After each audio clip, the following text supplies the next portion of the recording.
Why I chose Richlite fretboards over traditional woods. Let's talk about it.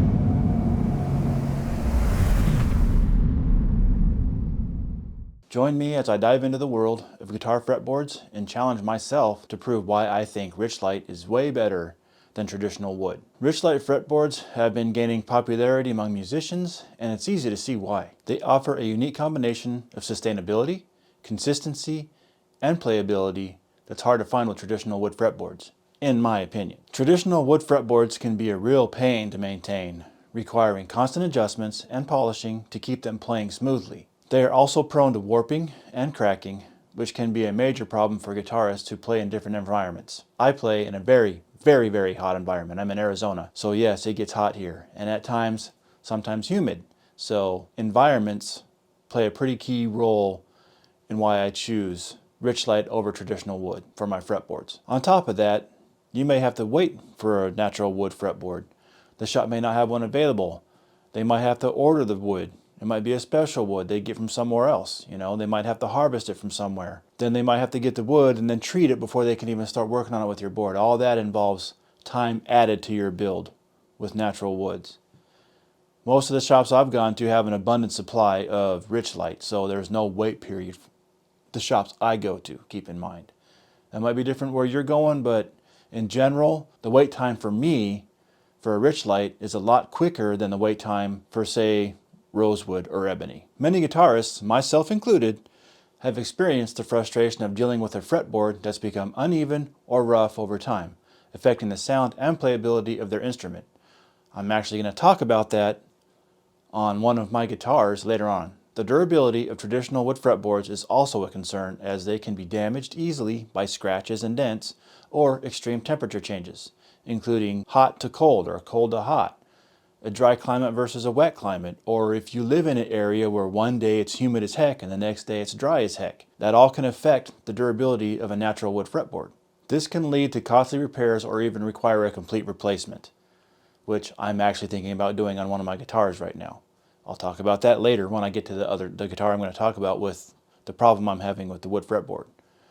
All this can be a significant investment for musicians. Furthermore, the natural oils and resins found in wood can affect the tone and sustain of the guitar, making it difficult to achieve a consistent sound. Of course, that's up for debate, the whole tone wood debate and all of that stuff, which I don't care either way, but if you do believe in the tone woods and how they can affect your instrument, this might be something to consider when you're looking at the type of fretboard you want. The inconsistency of traditional wood fretboards can be a major issue for musicians who rely on their instruments for live performances or recordings. This is probably especially true if you're on tour, You're going to have your instrument in and out of vans, in and out of buses, in and out of trailers, whatever the case is, going from Arizona to New York where it's 85 degrees and then it's negative 32 degrees or whatever. All that can affect everything.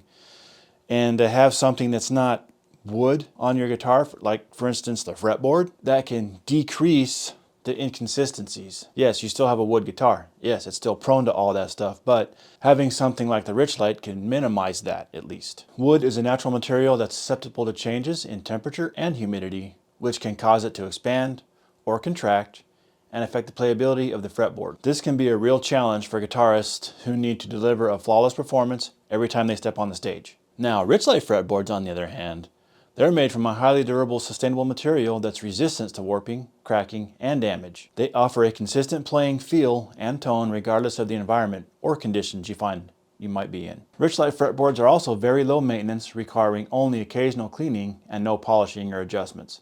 I still clean mine every time I do a string change. That's just how I am, but it's nowhere near as frequently needed as having a wood fretboard.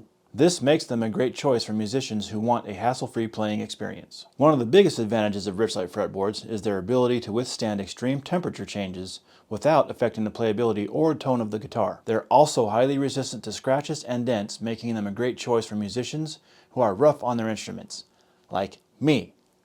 I cannot have a brand new guitar on day one without banging it into something and denting it. But, that's just me. Richlite fretboards are made from recycled material, making them a sustainable choice for environmentally conscious musicians. Additionally, they are very consistent in terms of quality and playability, which can be a major factor in achieving a great sound. Now we're going to talk a little bit about my guitars. I have multiple guitars. One thing I noticed is the fact that not one of my Richlite boards required fret filing after certain periods of time. For instance, I have two Kiesel guitars. One has a Richlite, one has an ebony. A year after I got the one with the wood fretboard, I had to take it in to get the frets filed due to the cheese grater effect. I'll see if I can get a picture of that later on. Now it's been maybe 6 or 8 months since I got the frets filed, and it's getting to where it might need it again.